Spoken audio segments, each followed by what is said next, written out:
Video kali ini gue bukan ingin membongkar rahasia yang katanya ilmu hitam ataupun ilmu putih. Ya, karena video kali ini gue ingin mendatangi Habib Rizik Syihab.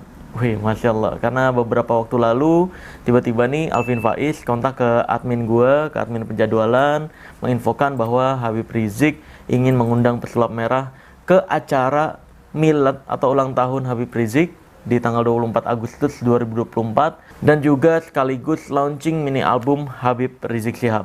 Langsung aja gue bacain dulu undangannya. Assalamualaikum warahmatullahi wabarakatuh. Kepada yang terhormat Marcel Radival, semoga salawat dan salam senantiasa tercurah kepada Nabi Muhammad Sallallahu Alaihi Wasallam. Semoga kita semua selalu berada di dalam lindungan dan rahmat Allah Subhanahu Wa Taala.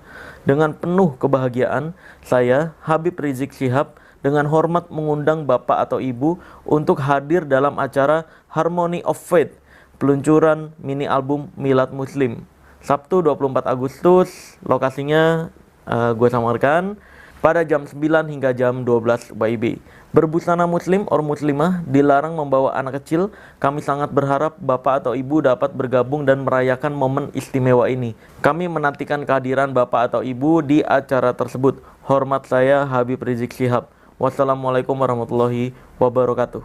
Undangan ini khusus untuk Anda, mohon tidak disebarkan ke siapapun. Wih, ini undangan private, Masya Allah. Terima kasih banyak Habib Rizik Syihab atas undangannya secara langsung untuk pesulap merah. Nah, berbicara tentang Habib, pasti banyak nih komentar-komentarnya. Atau dari kemarin juga udah banyak tuh yang komentar ke gue, Bang Marcel, coba dong bongkar kepalsuan nasab Habib. Bang Marcel, coba dong bahas tentang polemik nasab dan semacamnya. Banyak request-request semacam itu. Ini just for info ya guys ya. Mohon maaf banget, gue harus mengatakan ini, bahwa pesulap merah bukan ahli di bidang nasab. Gue pribadi nggak tahu persis, nggak tahu total perihal nasab ini. Gue nggak tahu nama-nama yang disebutkan, kayak bin ini, bin ini, bin ini, bin ini, bin ini. Gue juga nggak tahu kitab apa untuk mengecek bin ini, bin ini, bin ini, bin ini, bin ini. Totally, gue nggak tahu tuh gimana cara membedakan Habib asli ataupun Habib palsu. Gue totalitas nggak tahu, 100% nggak tahu. Dan itu bukan keahlian gue. Maka dari itu, gue tidak akan pernah membahas segala sesuatu hal yang bukan keahlian gue. Karena di ilmu merah ini, gue punya prinsip. Gue hanya menjelaskan sesuatu hal yang benar-benar gue tahu faktanya dan gue benar-benar bisa membuktikan hal tersebut.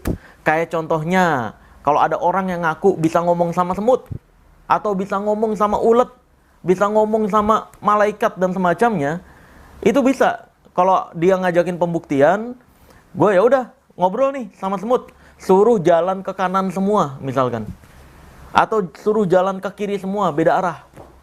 Atau suruh ambilin benda A yang ada di depan sana, serombongan.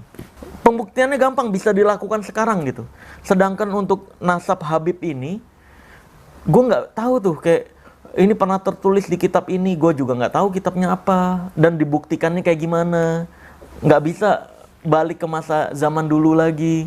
Kayak gitu, gue totalitas nggak tahu. Makanya untuk nasab ini, mohon maaf, gue nggak bisa membedakan mana Habib palsu dan mana Habib asli. Toh dalam Islam sendiri, dari apa yang gue sudah tonton tentang polemik nasab ini, dari Ustadz Adi Hidayat contohnya, beliau menyatakan bahwa sudahi aja. Karena dalam Islam juga sudah ada hukumnya kok. Ustadz Adi Hidayat juga menjelaskan sebuah dalil, kalau ada orang yang bukan Habib namun ngaku-ngaku Habib, maka itu tempatnya pasti di neraka. Tapi kalau ada orang yang ini jelas-jelas Habib, beneran terbukti Habib, tapi tiba-tiba dibilang bukan Habib. Nah, orang ini masuk ke hukum kufur atau kafir. Nah, maka dari itu bahaya banget tuh. Ketika kita mengatakan orang tersebut bukan Habib, kita harus benar-benar punya bukti dengan jelas dan nyata. Terus, kalau orang yang mengaku Habib juga harus punya bukti dan yang jelas dan nyata.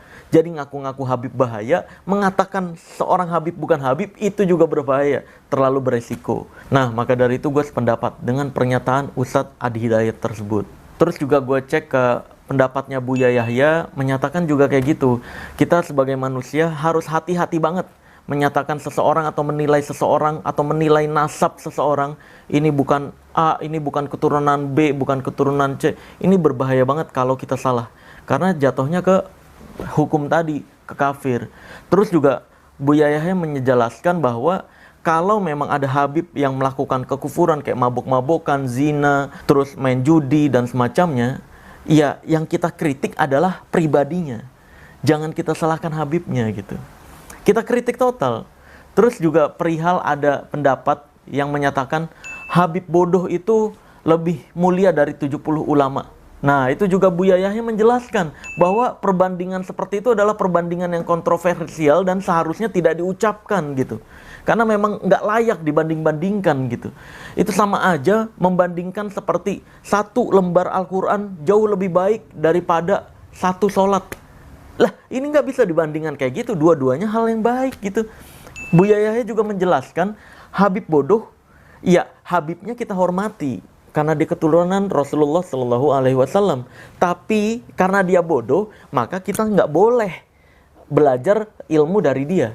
Nah, sedangkan 70 ulama ini yang jelas udah bukan bodoh. Ulama ini ya kalau memang berdasarkan dalil hadis dan Al-Quran, ya kita boleh belajar dari 70 ulama ini. Jadi dari pendapat Buya Yahya, ya ketika pribadinya yang salah, ya kita kritik kesalahan tersebut. Jangan Habibnya gitu. Jangan menggeneralisir sesuatu hal yang salah gitu. Kayak contohnya ada wanita yang selingkuh. Ya kita jangan bilang semua wanita selingkuh. Ya enggak. Kita kritisi satu orang tersebut. Ya jangan mengikuti satu orang tersebut. Ketika ada pria yang KDRT, apakah semua pria KDRT? Ya nggak bisa. Jangan menggeneralisasi satu kesalahan ke semua hal. Jadi ya yang kita kritisi adalah pribadinya. Kenapa bisa KDRT dan semacamnya. Maka dari itu ya ini perlu kehati-hatian banget. Kalau saya pribadi juga ngikut pendapat dari Ustadz Adi Hidayat dan Buya Yahya. Nah kalau pendapat dari Ustadz Khalid Basalamah, Ustadz Syafiq Riza Basalamah, beliau juga menjelaskan nih tentang nasab itu yang paling tahu nasab itu adalah orang tersebut.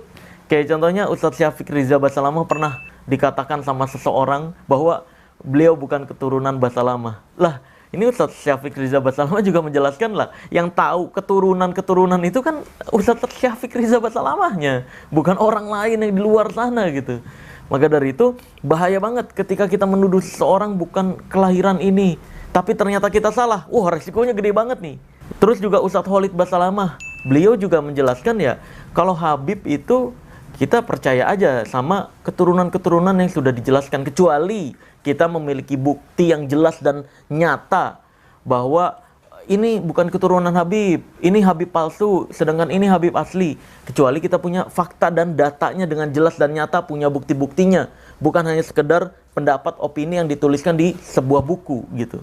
Dan juga Ustadz Khalid Basalamah menjelaskan untuk para Habib-Habib ini kan keturunan dari Rasul Shallallahu Alaihi Wasallam yang seharusnya mengajarkan apa yang Rasul Shallallahu Alaihi Wasallam ajarkan dengan detail dan nyata. Jangan sampai mengajarkan hal-hal yang tidak diajarkan dalam Islam. Ustadz Khalid Basalamah sekedar menjelaskan atau mengingatkan hal semacam itu aja.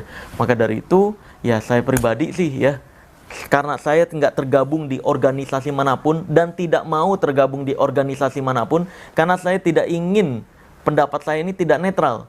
Kalau suatu saat ada Habib yang mempraktekkan trik-trik perdukunan, trik-trik kesaktian, memperlihatkan kesaktian-kesaktian dan mengakui itu ilmu asli, gue pasti bongkar.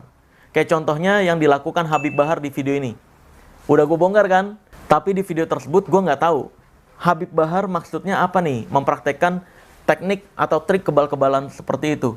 Apakah mengedukasi santri-santrinya agar tidak percaya kebal-kebalan semacam itu, atau memberi kepercayaan itu ilmu asli. Nah, tapi gue udah bongkar rahasianya di sini, ya kan? Nah, kalau misalkan ada nih yang nggak setuju dengan Habib, gabung sama dukun. Kayak contohnya gue melihat, kan Bang Haji Roma Irama, beliau ini tidak setuju dan meyakini semua Habib itu palsu. Nah, gue melihat lagi videonya Bang Haji Roma Irama, ada nih satu video yang jalan berbarengan sama salah satu dukun yang dulu getol banget membela dunia perdukunan. Nah, itu gue katakan, di barisan sana ada dukun-dukun nih yang membela perdukunan daripada membela ketauhidan nih. Ini dukun yang ngakunya dulu kebal, terus datang ke Denny Sumargo, membuktikan kebalnya, tapi faktanya Wah, luar biasa, ngelukain punggung temannya sendiri. Dan waktu itu menurut info dari Denny Sumargo, kalau tidak salah ya, itu akhirnya karena satu punggung full begitu robek, itu ada 75 jahitan dan dirawat selama kurang lebih 2-3 minggu tuh dari gagalnya pembuktian kebal tersebut. Terus juga gue lihat nih Kiai Haji Imad. Gue sejujurnya nggak kenal sama sekali siapa Kiai Haji Imad, bagaimana sudut pandangnya dalam Islam, totally gue nggak tahu. Tapi yang jelas gue ada video yang memperlihatkan Kiai Haji Imad bergabung dengan Gufron. Nah, gue pribadi sejujurnya gue tidak sependapat dengan Gufron. Dia bilang bisa ngomong sama semut lah, bisa ngomong sama ulet lah, dan semacamnya ya, bisa ngomong sama bidadari bahkan. Allahu Akbar. Ini tentunya sesuatu hal yang halusinasi bagi saya. Jadi untuk gue pribadi, gue di pihak netral. Kalau ada Habib yang mempraktekkan trik-trik perdukunan, gue pasti bongkar. Kalau ada yang di pihak sini yang nggak percaya Habib gabung sama dukun-dukun, pasti gue sebutkan itu dukun dan itu adalah kepalsuan dan pembodohan. Karena memang keahlian gue itu membahas khusus spesialis di bidang hal-hal yang dianggap goib, tapi faktanya bukan goib. Semua rahasia perdukunan gue bisa bongkar, gue bisa praktekkan sama persis tanpa terkecuali. Bahkan ketika gue mengatakan kesalahan pun di channel Ilmu Merah ini, gue membuka, ayo kontak ke admin penjadwalan saya, debat terbuka, dan pembuktian langsung ketemu gue untuk memperlihatkan ini ilmu asli atau bukan. Dan gue akan praktekkan langsung di lokasi. Sesimpel itu gitu. Kalau gue ya keahlian gue di bidang sana memang fokusnya ke sana aja. Gue nggak akan membahas hal-hal yang di luar ranah gue, kayak membahas politik, membahas nasab seseorang, membahas dongeng-dongeng. Males gue kalau bahas dongeng-dongeng. Ada orang yang ngakunya dulunya dukun santet. Ini ada di agama Kristen dan di agama Islam nih. Orang-orang yang dongeng kayak gini nih, ngakunya dulunya dukun santet, sekarang udah tobat. Terus sekarang ini pengen menjelaskan agar tidak terkena santet, tapi ceritanya halusinasi semuanya. Karena faktanya orang-orang dongeng-dongeng kayak gini ya, yang cerita dulunya. Ketika kita minta, ya udah buktiin dong omongan lu satu aja. Sekarang santet gue. Mereka alasannya, oh sekarang udah enggak, saya udah tobat. Oh sekarang mah udah enggak, saya nggak mau menyentuh dunia itu lagi dan semacamnya. Ini dongeng-dongeng kayak gitu gue pribadi males banget ngeladeninnya, karena mereka sendiri memang keahliannya ya cuma sekedar cerita tanpa bisa membuktikan fakta. Jadi langsung aja, gue juga penasaran, di sana katanya banyak mengundang artis dan influencer lainnya, cuma ada 300 orang dalam launching mini album ini. Ya semoga gue bisa ketemu Habib Bahar juga untuk mengkonfirmasi kenapa sampai ada video yang beredar yang memperlihatkan dia mempraktekkan trik-trik kebal-kebalan. Apa maksud dari dia mempraktekkan trik kebal-kebalan tersebut? Ya semoga aja bisa ketemu dan bisa konfirmasi hal tersebut di lokasi nanti. Ya udah, langsung aja gue akan berangkat ke lokasi. Check this out. Apa yang sudah antum lakukan untuk membongkar kebohongan para dukun, kebohongan mereka yang menipu umat, itu suatu perbuatan baik. Amin. Jadi kalaupun banyak serangan yang memfitnah, yang menghantam, anggap angin lalu aja. Jadi jangan sampai karena kebencian kita kepada satu orang, satu kaum, lalu kita tidak berlaku adil kepada mereka. Mana betul. Gitu. Jangan hanya gara-gara satu murid nakal sekolahnya dibakar. Nah itu. Gara-gara ada tikus masuk ke dalam lumbung padi, lumbung padinya dibakar. Jangan.